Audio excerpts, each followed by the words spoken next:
新闻要过来看选举的消息，这个要关长候选人因的财产有偌济，引起真侪人关心。连这个民进党新北市议员候选人杜冠廷嘛真关心。伊上节目讲，要关长候选人张东锦伫岛内沙石场的土地有违法扩大情形，指控张东锦呢本来是农牧用地呢改做这个沙石场，开发这个沙石，国家银行贷偌济，贷1亿3000万。至于讲这个张东锦用这个贷款的目的甲名目是无合法。张东锦面对沙石场的争议，伊敢若讲，伊开始做民意代表了后，就离开沙石业，伊即马只是一个投资者。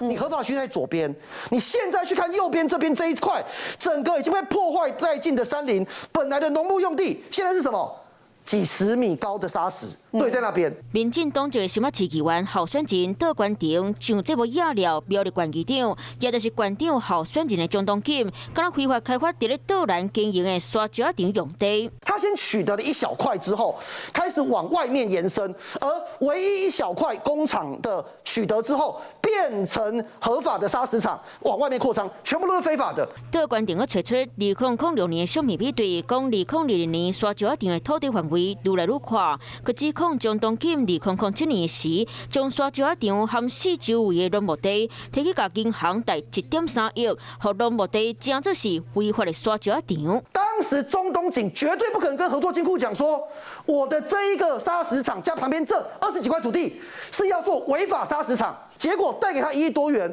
变得下场是什么？变得是贷给银行的这几块土地，从农牧用地直接现在变成是违法的砂石场。虽然杜冠廷去找出土地资料，讲张东锦2021年1月宣布要选苗栗县长时，就开始伫咧处理伊手头的土地。我们目前的资讯只有他姓詹，